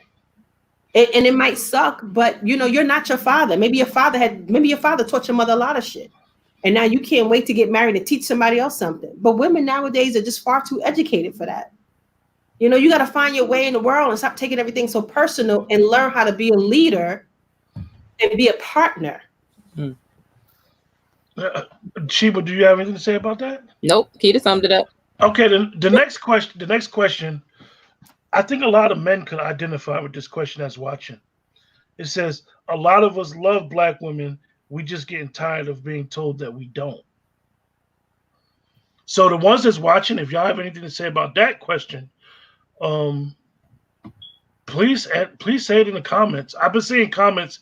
It just haven't been in question form, so I haven't been asking the young ladies any questions. But back to love. I believe, like the person just said, love is an action. And I think that coming from a male perspective, maybe some men may not know how to love. Even on a friendship level, they may not be. If we just friends, am I texting you, making sure you're okay, cheering you up, making sure you're right? Definitely with all this stuff going on. Like some people can't even drop a text and be like, "Yo, you all right? You need anything?" Mm-hmm. I mean, that could be considered love and concern, and a lot of times people don't even know how to express that. I mean, like I said, the question. I mean, I don't know really how to answer the question. To be told. Read the comment again. Yeah, I was gonna say read it again. A lot of us love Black women. We just get tired of being told that we don't. Well, I think that first of all, shouldn't be so sensitive. That's number one. I think that people just have to really listen, because even sometimes guys just don't listen, even when you tell them exactly what it is that you need, exactly what the void is in your life right at the moment. They still do what they want to do, and they're not listening. And when we feel as though when you're not listening to us, then you don't have any concern for us, or you don't have any love for us, and you're not really interested in our well-being. But if I'm telling you very specifically what it is that I need right at the moment, then hear me out. And don't say in response to what my immediate need is, damn, I'm sorry to hear that. What you gonna do? I just think it's important if you're asking and you're listening, and I'm telling you what I need, then make sure it's that. If I tell you I need milk from the store, don't come back with bread. I said I need milk. Don't choose how you want to feel what the need is when I've told you specifically what it is. But if you can't, then just say you can't. And I'm okay with that. I have a friend who expresses his love and admiration for Black women all the time. It's in all of his posts. He posts the most beautiful posts about Black women, whether it's very sexual or it's just, I love Black women. He posts this all the time. I'm gonna reach out to him and ask him if he want to come on the next show. He's just one of those men, right? When I'm having a conversation with him, or if I say something to him about how I feel Black men sometimes treat Black women, he never says, I love black women. What you talking about? See, this is why we can't get nowhere. He always says, yo, I know what you mean. Because he can, it's nothing worse than saying something to a man and he has the audacity to act like he don't know what you're talking about because it ain't him. That ain't me. Why you, hold up. What you mean, all men? Excuse me. Am I saying something that's foreign? Like, can you relate or no? You don't know any men like this? You've never heard this before? Well, yeah, I have. Then have the conversation with me and stop taking it so personal. That's why you can't that's why y'all don't understand women and don't get to know them on a friend level. And then you always tell me you want to marry your best friend, you want to be with your best friend. How? When you're always take offense to everything. And then when they don't speak to you soft and sweet, it's you talking down to me, you hurt my feelings. Like, what fucking woman want to deal with that shit all the time? Like, let's just talk. Let's vibe. Let's get to the meat of stuff. And then sometimes let's not. Let's talk about nothing. You know, I don't always want to talk about aliens and religion. Sometimes I don't want to talk about nothing. I want to talk about The Walking Dead, and I want to talk about, you know, what color's the sky today. You know, us as a people, we've gone through so much, we know so much, we've learned so much, we deal with so much. Our conversations are always very deep, and they should be, because we are people of substance. You understand what I'm saying? So if I come to you and I'm having a conversation with you about something, how do you get so weak and fragile? And to me, reading all of those 1 through 10, I know we ain't at 10 yet, but reading all of them, it all just annoys the hell out of me, because I'm not that kind of woman that's just that weak and fragile. Mm-hmm. So to hear men behave like that all the time, sometimes it gets on my nerves. Mm-hmm. You know what I mean? Because we're not talking about anything in particular. Like, there's not enough context. It's not like we're talking about me and you in a relationship. We're talking about general things we should be discussing. So why the hell are you so sensitive? That shit gets on my nerves. You think that happens a lot of time online where, like you said, it'd be a general situation going on and somebody get offended so easily, and it's like, yo, we're just having a general conversation. Why are you getting upset? Well, it deals with maturity. I mean, stuff that's on the internet, any form of social media, is entertainment. You're supposed to take that entertainment, and if you decide to do more information and do more research, then that's on you to do so. But it's entertainment. It's not, law.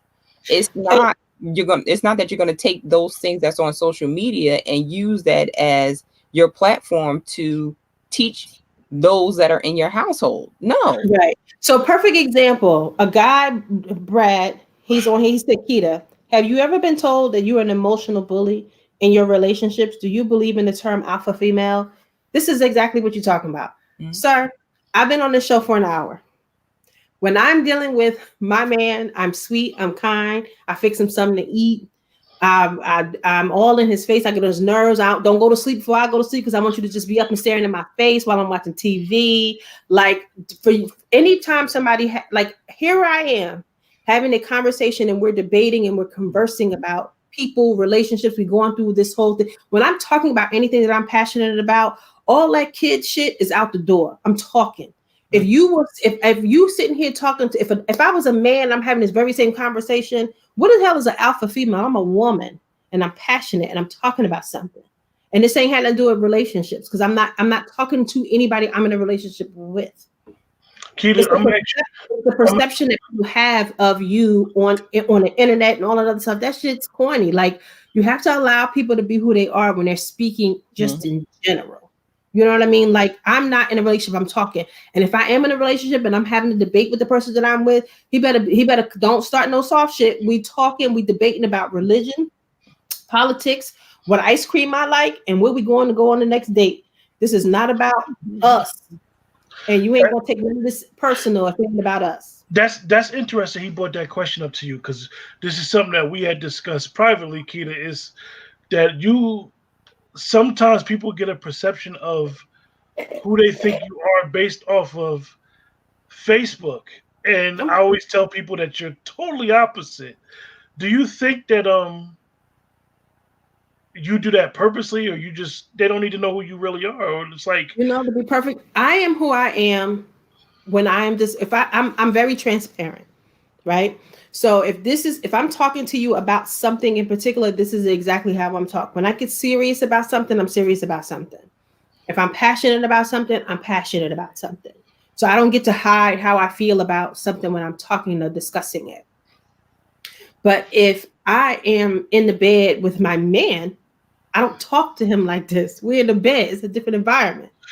Well, I'm going to answer it. I'm going to answer that question since Quinn posed the question to Shakita about who she is, I'm just going to answer it from the outside.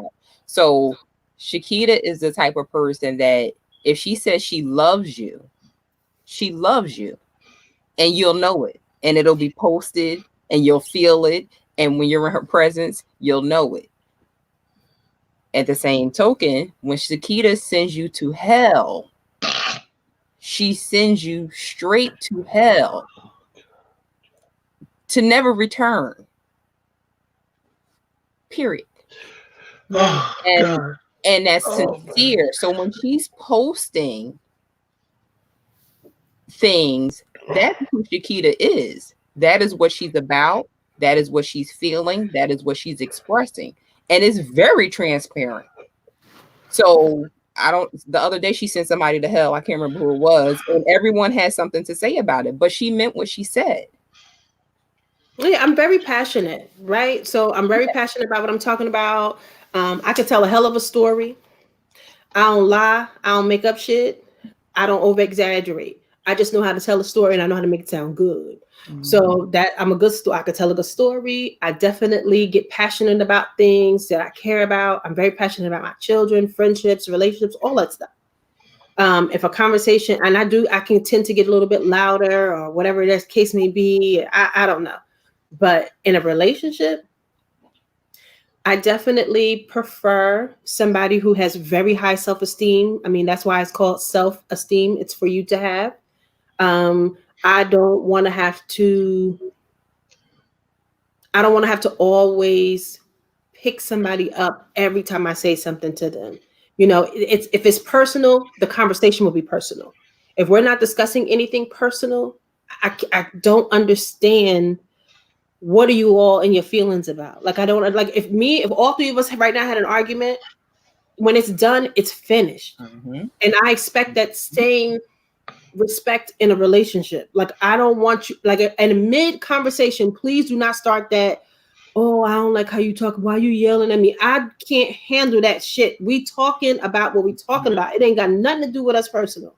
So I don't want no man like that. I don't typically date men like that, and I don't even attract men like that. When I tell people I attract really nice men, and it always seems like it's men who have high positions at work or have really, really high self-esteem, it's because I think they kind of, I don't know. I'm not arguing. I'm not here to try to figure out why God do what he do, but I'm grateful that he don't bring no suckers into my space because I can't handle that. Peter, what's your sign? I'm a Scorpio. Just Scorpio. Okay, before we get to question 10, and then we'll go on a little bit after question 10. I'm just gonna say about Shakita as a co-host is that love ain't always fuzzy and butterflies and rainbows. I don't like none of that no way unless I'm outside. I just need everybody to understand that watches the show that we appreciate everybody that watches the show, supports the channel, supports the group. But Shakita may just have one of those presents that pushes the needle, and I'm very grateful for her. I'm very thankful for her for allowing me to ask her to assist me with what I'm trying to do, and she has been down with it since day one. Like I said, some people just know how to push the needle. And I believe that she probably is one of those people, because for some reason, every time we have a show, it always turns into Shakita. Realize that the topic is a general topic, and somehow or another, we always get on Shakita. So, and I think it's because my feelings are my feelings, and people feel like, especially men watching, they expect you again to be so warm and fuzzy all the time. I'm not warm and fuzzy all the time. But then, growing up, my best friends were men, boys. And it was because no matter how mean I perceived to be, when my male friends would be out playing street football, they used to be like, they scarred up, boo-boos, everything. Where they come to my house to get peroxide, Band-Aids, and orange slices. And they're like, where y'all go? We going to Shakita house. Why? Because I love to take care of all my little male friends. I clean up their little wounds, put little Band-Aids on, and then be hollering at them, what you doing out on the street playing like that and doing this and doing that? That was just the way I would, do things. If they wasn't feeling good, they'd be like, oh, I don't feel good. I was like, you know what you got to do? Or they would come and in the gym and lay across my lap. They were just my friends. They liked, like, And again, my male friends understand that. It's men on the outside don't see that. All they see is quote unquote I'm mean. And I'm not mean. I'm just They not see- being somebody and I'm They see, stern. they see social media, Shakita. Right. Number 10. Yeah, Brad. She's polarizing in a good way, because she really don't mean no harm. She's just straight to the point. Mhm. Yes. And I know a lot of men don't like that. Number 10 is many of Number us want 10, to get married. yay. No, many of us want to get married. We just refuse to be pressured or bullied into it. A lot of you are though. But then you'll be in a relationship with somebody for 6 years and never even propose to her, and then you break up with her because she's tired of you not doing anything, and then 3 months later you go and get married to a booger. Preach. 3 weeks later. I'm just saying. 3-4 kids. 3-4 kids with the other woman, everything. And 3 weeks later, you married. So I don't know if it's pressure or that's who they really want to marry. Who they be married to, Toshiba? Who they get married to? A booger, a bum booger bitch. Hey, watch your mouth. I'm just saying. I don't understand Bum that. booger bitch. You know, Let me sometimes write that down. guys will try to say that, you know, oh, I married her because this, I married her because that. I really didn't want to. At the end of the day, men marry the woman that they want to marry. Period. Mm-hmm. Period. Right. And I think we hold men on such a high pedestal, right? I've known men who dated beautiful women, got a lot going for herself, extremely intelligent, and like Toshiba said, he will date her forever, break up with her, and go marry anything, go have kids with anything, and seem to be happy as a fly on shit. Right. I think we are putting too much pressure on them to think, especially when we are in these relationships with these men and they don't want us. It's like, you don't want me? Look at me. I'm all of this. I'm all of that. You have to remove yourself from these people and go date somebody. Go and be with somebody who's on your level. Mm-hmm. You know what I mean? Like I've had men leave. I've had men break up with me, or I've broken up with men and they go off into the sunset and be so happy with somebody who ain't doing shit. You know what I mean? And I'll be like, and I used to be in my feelings about it, but now I'm just like, that's what he preferred. He told me that over and over again. I didn't hear him. I didn't hear him. You know what I mean? Ain't doing nothing. And then I have men who complain about their wives. They have nothing in common with their wives. Yep. You know, he likes to go and have a drink and smoke a cigar, and she refuses to drink and only want to have sex in the bedroom with the light off, and she won't do anything spontaneous, and she doesn't like any of his friends, and he can't have any female friends. But you married her and had a whole baby with her. Like, what were you? And then they're in your ear like this the whole time about it. But why do I have to leave? That's the choice you made. Right. Nobody's in their feelings because men can go and marry who they want. Go ahead. Like when women stop caring so much about that and allow people to be with who they're going to be with. Allow people to marry who they're going to marry. Mm-hmm. And again, these 10 questions or statements all came from men. And it makes me think to myself, where are you at as a person? How old are you? You know, like how mature are you? Because how are these things an issue? And then under the post, one of my friends had reposted it. And I know people were like, yeah, number 8. Oh, number 8 was, you know, men. Oh, number 2 and 3. Oh, number 10. And I'm thinking to myself, are y'all still dealing with this? Listen. I see something in the chat. That's a bunch of semantics, whether Brad is using the alpha male statement or the alpha female statement, and Slappy Sis is upset with the statement. I mean, the reason why I'm mentioning it, because it goes to the question that I'm gonna pose to these two young ladies. When does the competition have to stop? Because it appears that it's always just competition. You know, like the premise of, oh, it's always the men. Oh, it's always the women. And this is a pet peeve for me. I've been dealing with it for like the last 5 years. Why do people always have to blame the whole sex? Like, Right. The whole alpha male and all the alpha female. I said when he first mentioned it, I said, and I've been saying this throughout the whole time that we were on. When do women just become people? When do you remove all of those stereotypes you think that I should be and just treat me like a person? And you wouldn't be so disappointed, or you wouldn't be in such shock, or you wouldn't be so, oh, she's like this, or she like, why do I have to be labeled an alpha anything when I'm simply just being an individual? Like, let me be a person. It's the whole women are supposed to be soft and pink. Let us finish our sentences. We're supposed to be the ones teaching them something. You know what I mean? They're not as smart as us, but they think they know everything. Like, when does that just stop and we respect each other's perspectives and minds and intelligence? Just respect one another. You know what I mean?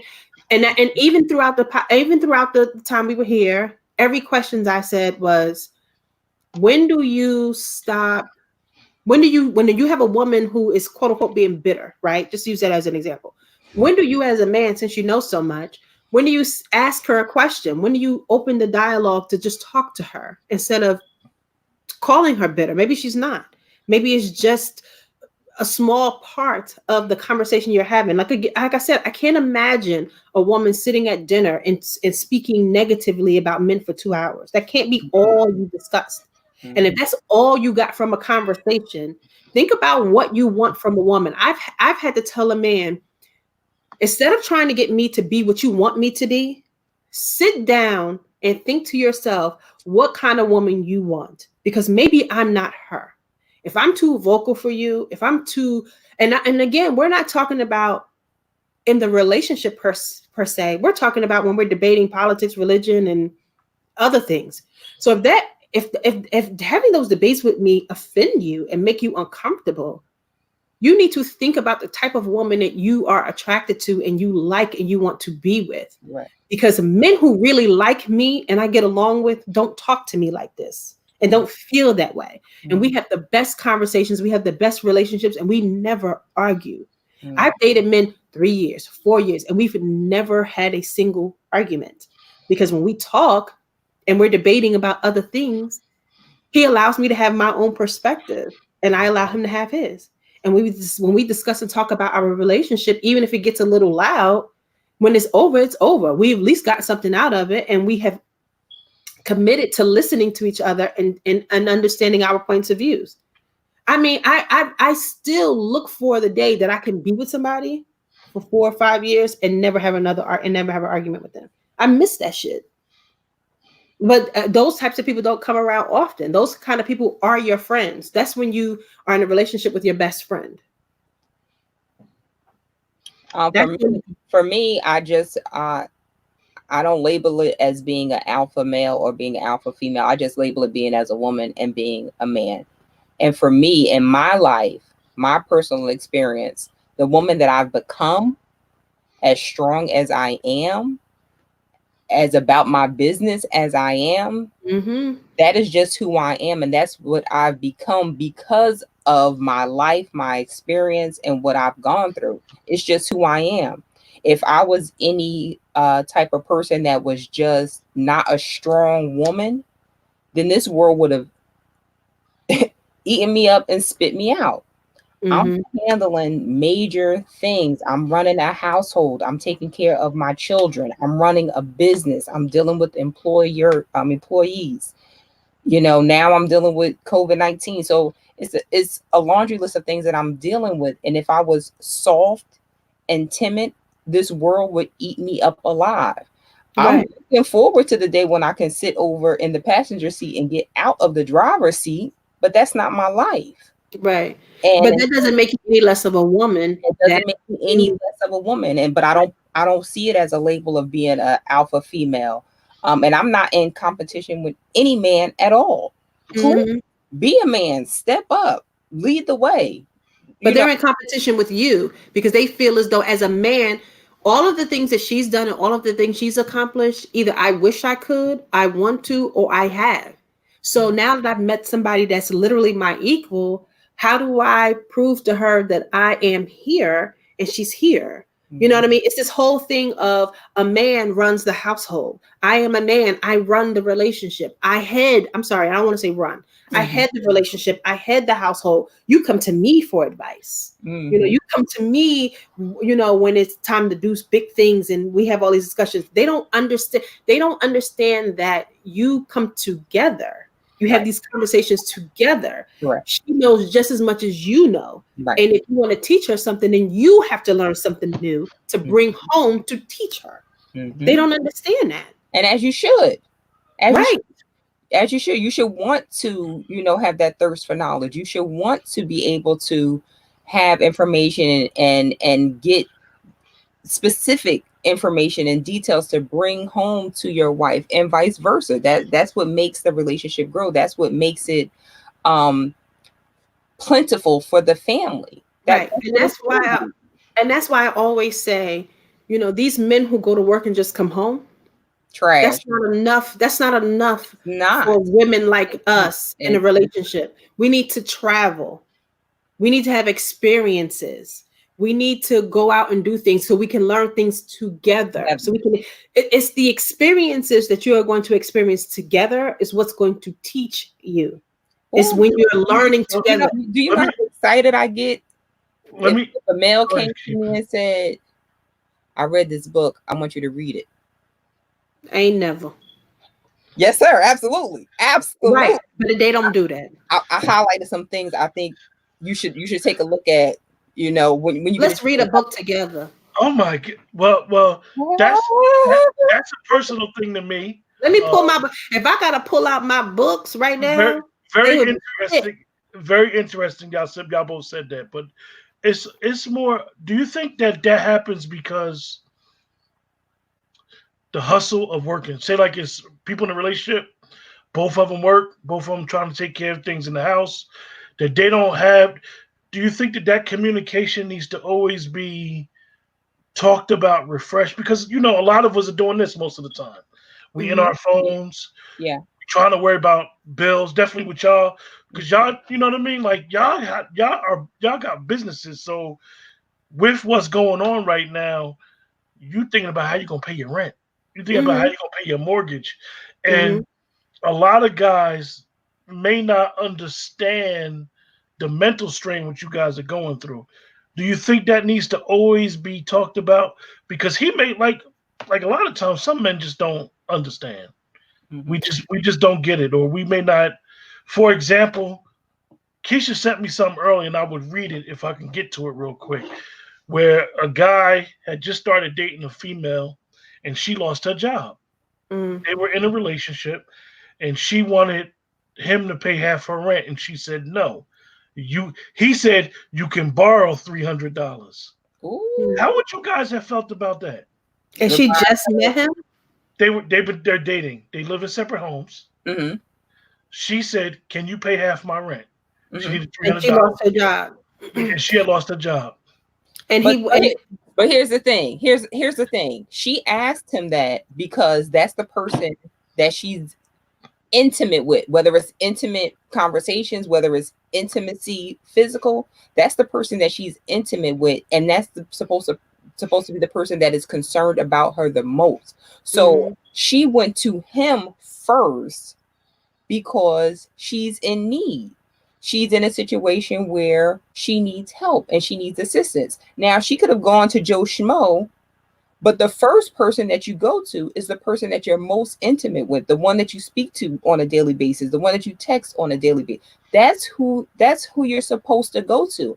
And if that person decides to turn their back on you in your time of need, then that's when you have to reassess that relationship, because that may not be the relationship or the friend for you. Right. Now we're talking about $300. So I don't know what kind of dates he take her on, but he could have easily said, you know, all right, I'll give you like, again, I think it's all about communication. I'm speculating. What if he thought that she was just trying to take advantage of him, or like, you know, how about look giving you $300? Because a lot of men just feel, anytime a woman asks for anything, especially if it's monetary or gifts, it triggers something in them and they lose their shit. Like, you know, how's she asking me for some money? Who she think, you know, he could have easily just said, all right, I'll give you $300. We're gonna be eating. You want to cook some dinners because we ain't going on no dates until you know what I mean. Because things could be tight for him. He could say, "All right, take the $300, but I'm not gonna be able to take you out on no dates right now. Because I'm giving you this $300 to go towards your rent." But I don't know. I don't know what the context is. But doesn't it go back to what I was saying before? That's what I would have done if money was tight. Didn't I say that about the men back in the day? Mm-hmm. My old lady friend, my girl, she just lost her job. I need to go take her $300. I don't know what her kids put out. I need to go take her a couple dollars. Go take her some. Let me get a meat plan. She may not have no meats. Let me make sure Right. she good. During this time right now, because that's what a man that is concerned about you is. That's what even now during this time. How many men who are dating women who are taking care of an entire household with kids have said, "Go down to the meat market. I paid for a meat plan. Go and get y'all some food." How many men said that? You know what I mean? How many men said, "Are the kids all right?" I remember dating a guy who would be like, and we didn't date often, but we would went out every once in a while. And he liked me as a person. I liked him. Every Christmas, the entire time that I knew him, he would call me right before and say, "Are the kids all right? Did you get everything you needed for the kids?" All the time. I'd be like, "Yeah, they're fine." He'd be like, "You sure?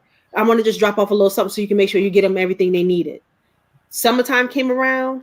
How them air conditioners working? Your air conditioners are all right? All right, let me know if y'all need something because I know I don't want the kids to be in there hot. I don't man, I'm telling you. This is what I'm saying about the type of men that once were versus the type of men that we're dealing with right now. It's just so sad. You want to be in my face, you want to blow up my phone all day. Can you bring the kids some juice? Can you? And I'm so used to that. You know what I mean? Again, my older son is 23 years old. I'm used to that. I'm used to the whole, like, from the time I got divorced, I was used to men checking on me and my kids. You know what I mean? Like, "Oh, how are you and the kids doing? Y'all all right? Y'all need anything?" Even men who are my friends that just kind of like me a little bit. Like, I had a good friend who liked me and he was familiar with my kids, and he would come over and hang out with my kids a little bit sometime and play video games with them, just to be a father figure, just to be around them, just to show his presence. You know what I mean? Just to be kind and be nice. I want to take the kids to go and get some ice cream. I don't know where them kind of men at. But now listen to this. Now, on a flip side, if he had lost his job, that same woman would probably make a plate for him every night to make sure he at least had something to eat. If she had a washer and dryer inside her house, she would probably tell him, "Come over and wash your clothes." Wash your clothes. And just find ways in which she could help the situation and not looking for anything in return. But if this is the person that I care about and that I'm speaking to regularly and that I'm intimate with, then I want to make sure that you're good right now in this time where it's just a bad time. Right. Any man that ever taken care of me, I've always taken care of them. I never felt like I never felt like they had to do anything for me. They just did it. You know what I mean? So if I'm spending time with somebody and I'm dating you and you're checking on my children, I check on you too. Did you eat? I made some dinner. Let me pack up something. Just stop by. I'll pack it up and you can take it to lunch tomorrow. Oh, right. Thank you. Like, those are the little things you do for people when you care about them. You know what I mean? It super exceeds relationships. It's just a matter of being a genuine person. Care of you because I care. I think nowadays people are more concerned about somebody taking advantage of them. Right. And a lot of times. Excuse me, Keita. Sheba, I see a question that maybe they asking me to ask a question. Where they go on a certain route, and I guess they don't think I will ask the question, but the question was basically, what about the women from yesterday? You know how you say the men from back in the day? What about the women from back in the day? Do you think that the women today are the same as the women as back in the day? Absolutely not. And people tell me I have an old soul all the time.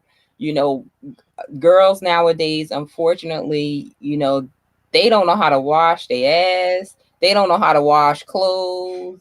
They don't know how to take care of a house. They don't know how to cook. They don't know how to sew. They don't know how to take care of a home and their children. And, people tell me, like I said, I have an old soul, or that I'm a country girl by way of the city.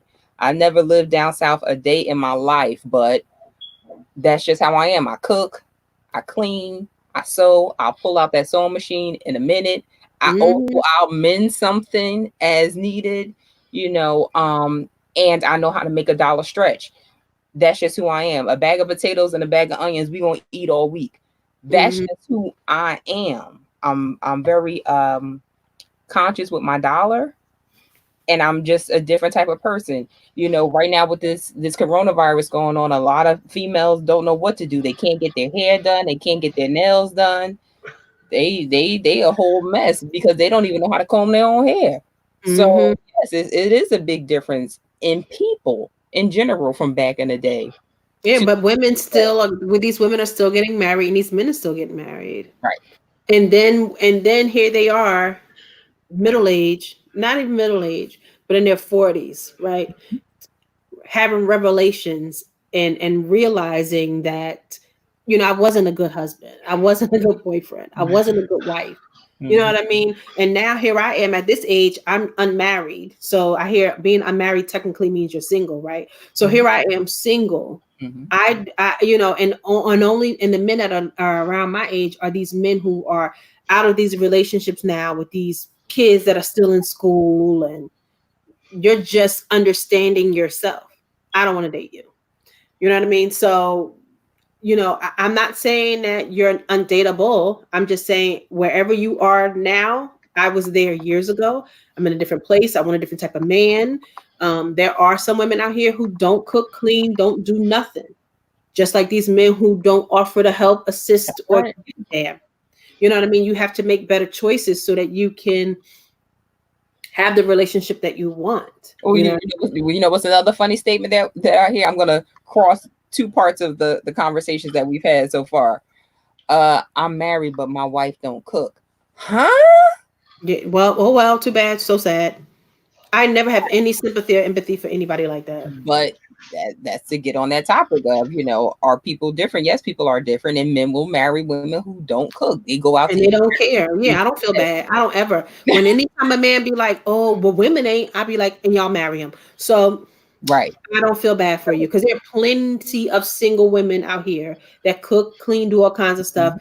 You chose what you chose. Lay in that bed and deal with it. And the men who do the most complaining about, well, why women don't do, are usually the men who are married. I've never seen so many married men got so much to say about what single people do in my entire life.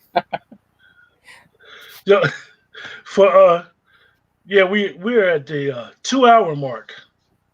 We had 10 questions. We had 10 questions. Yeah, we did good. So for those that's watching, we're gonna wrap the show up. And any final thoughts, ladies?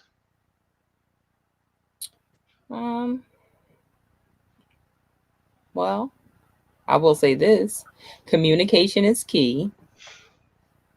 Communication. Comprehending is something else. And I think that people nowadays get lost in cell phone convos and cell texting instead of having face-to-face convos. And I think that if you have a face-to-face conversation with somebody, you'll get more from the conversation in general. So I think that'll help. Keita?